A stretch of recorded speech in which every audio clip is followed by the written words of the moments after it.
हमारे YouTube channel वंशो academy में आप सभी का हार्दिक अभिनंदन। आज हम एक महत्वपूर्ण टॉपिक लेकर आए हैं जिससे आप सभी भलीभांति परिचित है और दैनिक जीवन में हर क्षेत्र में इसका प्रयोग करते हैं। आज का हमारा टॉपिक है जनसंचार, जन जन तक सूचना पहुंचाने वाले संसाधन के विषय में चर्चा करेंगे।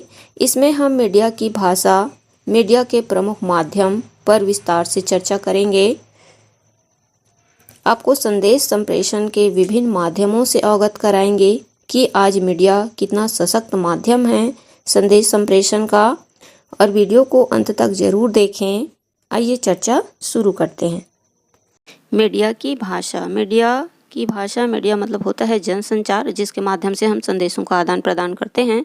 उस माध्यम को ही मीडिया कहा जाता है। जब किसी यांत्रिक प्रणाली के द्वारा सूचना या संदेश को कम समय में अधिक लोगों तक प्रेषित किया जाता है तो उस यांत्रिक प्रणाली को ही जनसंचार कहा जाता है। संदेशों के आदान प्रदान के लिए जिन साधनों का प्रयोग किया जाता है उसे ही सूचना या संचार माध्यम कहा जाता है। इन संचार माध्यम से हमें विभिन्न प्रकार की सूचनाएं कम समय में सरलता से उपलब्ध हो जाती है। संदेश संप्रेषण की इन्हीं माध्यमों को ही मीडिया या संचार माध्यम कहते हैं, जैसे समाचार पत्र पत्रिकाएं, टेलीविज़न पत्र पत्रिकाएं, रेडियो, वीडियो, कैसेट है, film, tape recorder, computer, internet, ये सब संचार के माध्यम हैं। जनसंचार को हम इस तरह से परिभाषित कर सकते हैं, वे सभी तरीके जिनके द्वारा मनुष्य एक दूसरे को प्रभावित करते हैं संचार कहलाता है। जिन जिन तरीकों से मनुष्य एक दूसरे को प्रभावित करता है, अपने संदेशों का आदान प्रदान करता है, तो उस संसाधन को ही संचार माध्यम कहा जाता है। मनुष्य संदेशों का आदान प्रदान जिस माध्यम से करते हैं उस माध्यम को ही संचार या मीडिया कहा जाता है। मीडिया की भाषा। मनुष्य अपनी आवश्यकताओं के लिए अनेक प्रकार के उपकरणों का आविष्कार किए हैं, आवश्यकता के अनुसार, जिनके माध्यम से सूचनाओं का तीव्र गति से आदान प्रदान करते हैं। तीव्र गति से आदान प्रदान करने के लिए, सूचनाओं को एक दूसरे तक भेजने के लिए बहुत सारे मशीनों का आविष्कार किए हैं मनुष्य के द्वारा। सूचना संप्रेषण की इस माध्यम की जो भाषा होती है, जो जिस भाषा का प्रयोग किया जाता है उस माध्यम में, तो उस भाषा को ही मीडिया की भाषा कहा जाता है। मीडिया संचार माध्यम में जिस भाषा का प्रयोग किया जाता है उस भाषा को ही मीडिया की भाषा कहा जाता है। मीडिया में विभिन्न प्रकार की सूचनाओं को भेजने या प्राप्त करने के लिए भाषा की आवश्यकता पड़ती है। विचारों व भावों की अभिव्यक्ति भाषा के द्वारा ही किया जाता है। हम अपने विचारों और भावों की अभिव्यक्ति भाषा के द्वारा ही करते हैं। तो मीडिया में जिस भाषा का प्रयोग किया जाता है उसे मीडिया की भाषा कहा जाता है। विभिन्न जो संचार माध्यम होते हैं उसमें विभिन्न प्रकार की भाषा का प्रयोग किया जाता है। जिस भाषा का प्रयोग हम संचार माध्यम के लिए करते हैं सूचनाओं का आदान प्रदान करने के लिए, तो उस भाषा को ही मीडिया की भाषा कहा जाता है। जनसंचार के विभिन्न माध्यमों का उद्देश्य श्रोता एवं दर्शक वर्ग तक संदेश पहुंचाना होता है। इन संचार जो विभिन्न प्रकार के माध्यम होते हैं उनका मुख्य उद्देश्य होता है संदेश पहुंचाना। इस वर्ग में शिक्षित, अशिक्षित, बालक, वृद्ध, ग्रामीण, शहरी सभी प्रकार के लोग आते हैं। इसमें शिक्षित व्यक्ति भी आते हैं, अशिक्षित व्यक्ति भी आते हैं, ग्रामीण, शहरी सभी प्रकार के लोग इसमें आ जाते हैं। सभी के सोचने समझने का स्तर एक जैसा नहीं होता, सभी भिन्न भिन्न प्रकृति के होते हैं, उनके रीति रिवाज अलग अलग होते हैं, रहन सहन अलग अलग होता है। तो मीडिया की ये माध्यम सभी लोगों की आवश्यकता की पूर्ति करते हैं। आज समाज में प्रत्येक व्यक्ति के पास समय का अभाव है। ऐसे में मीडिया की भाषा में यदि सरल और सुबोध भाषा का प्रयोग किया जाए तो लोगों के लिए मीडिया अधिक उपयोगी सिद्ध हो सकती है। सामान्य रूप से मानव की प्रकृति होती है कि वह कम समय और कम शब्दों में किसी सूचना को आसानी से समझ सके।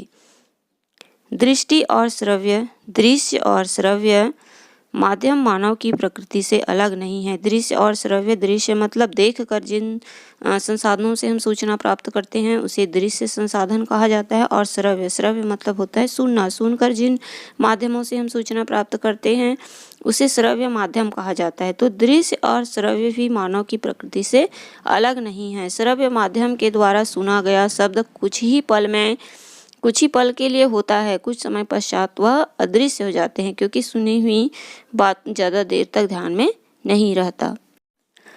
श्रव्य माध्यम में रेडियो प्रमुख है। रेडियो के माध्यम से हम सुनकर सूचनाएं प्राप्त करते हैं। रेडियो से प्रसारित होने के बाद सूचनाएं वायुमंडल में विलीन हो जाता है। श्रव्य माध्यम में शब्दों पर अधिक बल दिया जाता है। दृश्य माध्यम में श्रव्य का समन्वय हो तो संदेश अधिक प्रभावी हो जाता है, क्योंकि इसमें हम देख भी सकते हैं और सुन भी सकते हैं। दृश्य श्रव्य माध्यम में ऐसी भाषा का प्रयोग किया जाता है जो श्रोता दर्शक के ध्यान को स्वतः ही आकर्षित करे। तो ऐसी भाषा का प्रयोग किया जाना चाहिए जो श्रोता और दर्शक जो होते हैं उनको आसानी से समझ आ जाए, उनके बोलचाल की भाषा हो।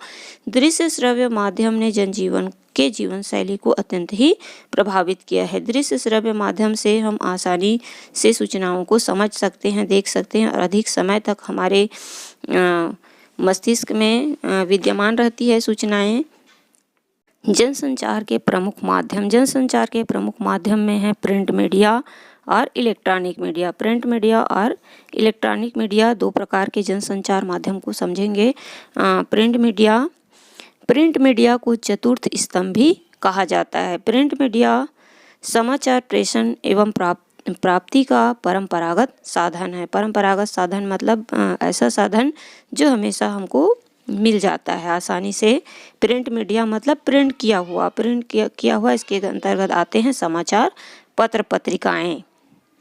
दैनिक समाचार पत्र पत्रिकाओं के रूप में इनका प्रकाशन होता है। जो रोज के हमारे हमको समाचार मिलता है या सूचना मिलता है जिसमें पेज में प्रिंट होके, तो उसको समाचार पत्र कहते हैं। तो इन समाचार पत्र पत्रिकाओं के रूप में इनका प्रकाशन होता है। इसके माध्यम से देश विदेश एवं क्षेत्रीय खबरों को हम प्राप्त कर सकते हैं। देश विदेश की सूचनाएं समाचार पत्र के द्वारा हम आसानी से प्राप्त कर सकते हैं। प्रिंट मीडिया में साहित्य, संस्कृति एवं विभिन्न विषयों से संबंधित लेखों का समावेश होने के कारण पाठकों की रुचि इसमें सबसे ज़्यादा होती है। समाचार पत्रों का उद्भव एंग्लो इंडियन समाचार पत्रों के माध्यम से हुआ था। 1780 में सबसे पहले अंग्रेजी भाषा में बंगाल गजट समाचार पत्र निकाला गया था। बंगाल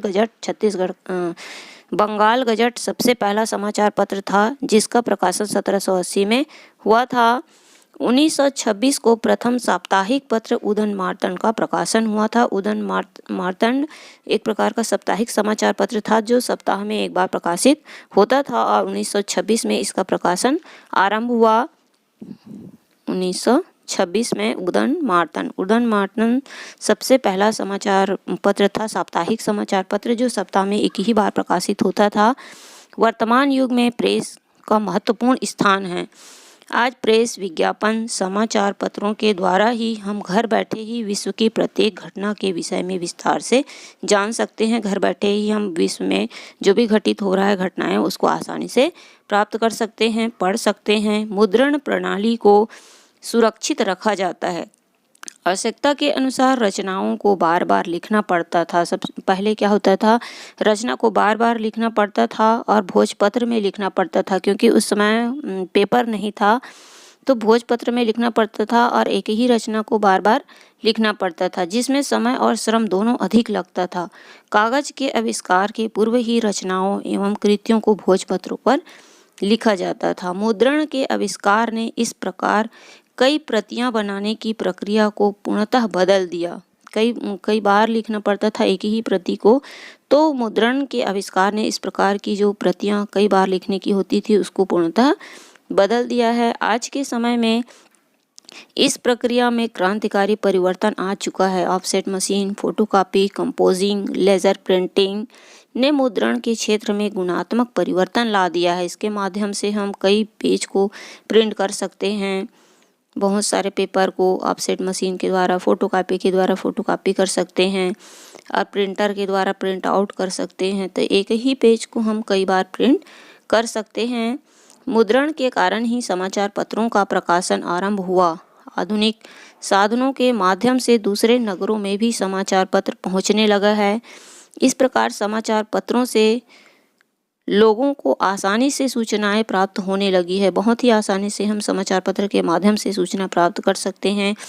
लोगों में सामाजिक, आर्थिक, राजनैतिक, सांस्कृतिक, कृषि, स्वास्थ्य, रोजगार सभी क्षेत्रों में जागरूकता लाने लगी। इस प्रकार समाचार पत्रों ने समाज में जागरूकता लाने का कार्य किया है। एक तरह से हम कह सकते हैं कि समाचार पत्र एक प्रकार का जागरूक ला दिया है पूरे समाज में। समाचार पत्र के माध्यम से ही समाज में आसानी से विभिन्न प्रकार की सूचनाएं प्राप्त हो जाती है। राजनीति से संबंधित, सामाजिक संबंधी, आर्थिक संबंधी, सांस्कृतिक और स्वास्थ्य, कृषि सभी क्षेत्रों की सूचनाएं हम समाचार पत्र के माध्यम से आसानी से प्राप्त कर सकते हैं। संचार का दूसरा माध्यम है इलेक्ट्रॉनिक मीडिया। इलेक्ट्रॉनिक मतलब इलेक्ट्रिक से चलने वाली संसाधन। जनसंचार का यह माध्यम जिसका संचालन इलेक्ट्रॉनिक माध्यम से किया जाता है इलेक्ट्रॉनिक मीडिया कहलाता है। ऐसा माध्यम जिसका संचालन हम इलेक्ट्रिक से करते हैं उसे ही इलेक्ट्रॉनिक मीडिया कहा जाता है। जैसे टीवी है, रेडियो है, कंप्यूटर है, इंटरनेट, ये सब इलेक्ट्रिक से चलने वाले उपकरण हैं।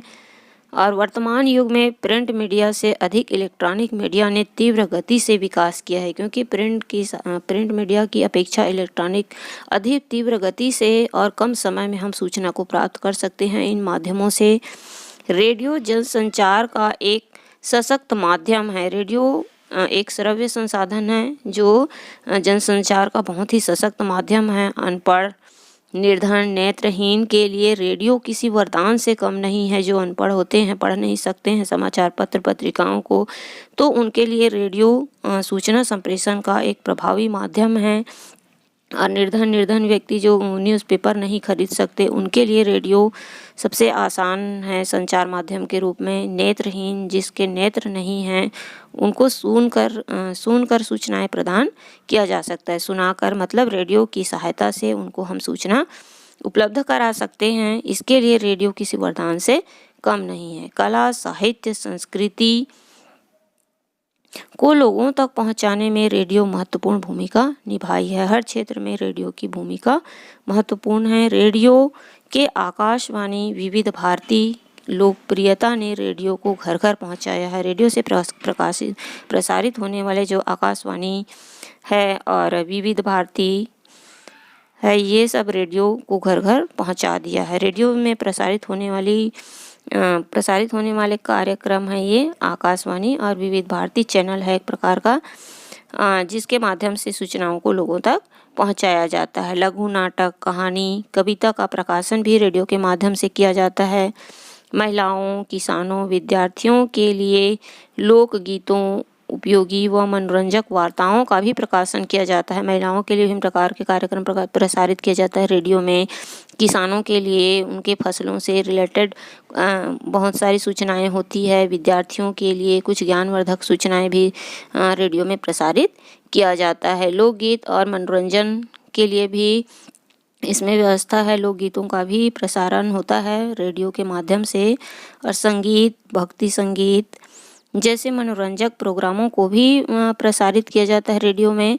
कंप्यूटर के माध्यम से इंटरनेट द्वारा विभिन्न प्रकार के संदेशों को प्राप्त किया जाता है। कंप्यूटर में इंटरनेट की सहायता से हम भिन्न भिन्न प्रकार की सूचना को प्राप्त करते हैं। ये भी संचार माध्यम का एक सशक्त माध्यम है सूचना संप्रेषण का। दूरदर्शन की सहायता से विभिन्न सूचनाओं का आदान प्रदान किया जाता है। दूरदर्शन से भी हम सूचना को प्राप्त करते हैं। श्रव्य, दृश्य और श्रव्य दोनों ही माध्यम है दूरदर्शन। भिन्न भिन्न सूचनाओं की प्राप्ति हम इलेक्ट्रॉनिक माध्यम से करते हैं। जनसंचार का यह बहुत बड़ा माध्यम है। उपर्युक्त विवेचनों से स्पष्ट है कि मीडिया संचार का एक सशक्त माध्यम है। जिस माध्यम से सूचनाओं का आदान प्रदान किया जाता है उसे ही संचार माध्यम कहा जाता है। जिन जिन माध्यमों से हम सूचना का संप्रेषण करते हैं, भेजते हैं या सूचना प्राप्त करते हैं, तो उन सभी माध्यमों को ही संचार माध्यम कहा जाता है। इन माध्यमों से हम सूचना सूचना का संप्रेषण करते हैं। इन विभिन्न प्रकार के जो माध्यम होते हैं उनकी सहायता से हम सूचनाओं का आदान प्रदान करते हैं। आज विश्व के हर क्षेत्र में सूचनाएं हम संचार के माध्यम से शीघ्र व तीव्र गति से प्राप्त करते हैं। मीडिया सूचना संप्रेषण का एक सशक्त माध्यम है। इसकी सहायता से हम सूचना को आसानी से बहुत ही कम समय में तीव्र गति से संसार के कोने कोने तक पहुंचा सकते हैं और प्राप्त भी कर सकते हैं। उम्मीद करते हैं आपको जनसंचार का हमारा यह टॉपिक समझ आ गया होगा। हमारा पूरा प्रयास रहता है कि आपको सरल भाषा में अच्छे से समझा सके। आपको हमारा वीडियो पसंद आया होगा तो एक लाइक ज़रूर कीजिए और अपने दोस्तों के साथ हमारे चैनल का लिंक शेयर करें ताकि उनको भी लाभ मिले नोट्स व वीडियो का और हमारा प्रयास भी सफल हो सके। इतना मेहनत से हम वीडियो तैयार करते हैं तो एक लाइक तो बनता है।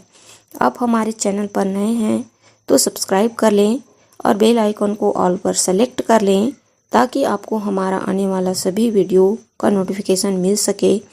वीडियो के अंत तक बने रहने के लिए आप सभी का बहुत बहुत धन्यवाद।